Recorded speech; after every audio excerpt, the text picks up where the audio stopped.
I went into this pub and I ordered a pint of lager, and he gave me the pint of lager, and I went to take the drink and I burst into tears and I couldn't drink it. And the only way I can explain it to you is that my whole life flashed through my mind within seconds, and I saw exactly what I'd become and what I'd done to everybody around me. It was the first, I've never, it just, my whole life went through my mind within seconds, and I realised exactly what I'd become. And for years, people have said, Dan, why do you keep doing this? Why do you keep doing that? And I'd say, I don't know why I keep doing this. And in that moment, I knew that the why I kept doing it was because I needed help and I wasn't getting help.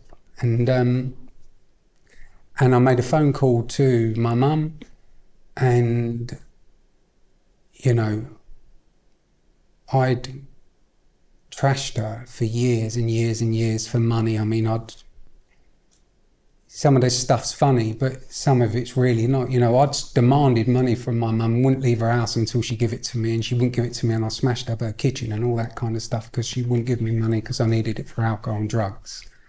And I called her up and she said, get a cab. And I got a taxi to her house and I fell into her arms, and I don't remember much after that until the next day when she was over me with a phone and said, I can get you into a detox, will you go? And I just said, yeah. And that's where my recovery started. It's irrelevant. It doesn't discriminate. It doesn't discriminate. This illness, it will wipe you out. It will wipe you out. But then that's why you need the power. I need that power in my life, the power of God to help me. I need to be grounded in the power.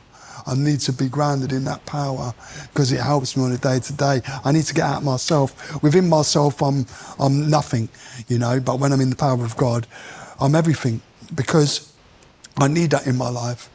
I need that in my life. That's my prescription for living. That's my prescription for living. You know, I've had stuff happen in recovery, as you know, Lucky.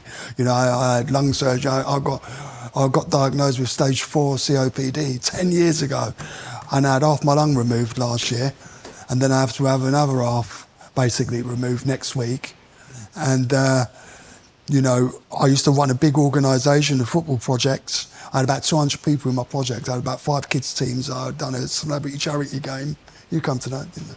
I had a celebrity charity game to raise money for good causes last year. You know, it was thriving. It was thriving. But I give it up. I give it up. I thought, I'm not doing that. Done. You know, because there was a lot of ego involved with that. And I needed to humble myself. I was getting above my station. I was like, all my fingers in all the pies. I had contacts. I had all these people. And I thought, you know what is this? I don't need this in my life. I need to focus on my health and my sobriety. My illness would just eat away at me. My disease of addiction would eat away at me. And, you know, I was just killing myself. Suicide in instalments. That's what addiction was for me. I can only talk my experience, my story. But yeah, I had a really abusive marriage. My abuser is in prison as a result of stabbing me. So, you know, and then again, you know, well, if you've been stabbed, you know, you drink like me as well, you know, and also things like that, trauma and stuff. That's part of my story. Trauma, PTSD, extreme violence, right? I didn't deal with being stabbed. Like, I couldn't deal with that at the time. So, you know, drugs and alcohol. And since being in recovery, I'm able to deal with stuff like that now. All thanks to, you know, the beautiful program, the Beautiful Guide to Recovery. And, you know, I'm slowly putting bits of myself back together.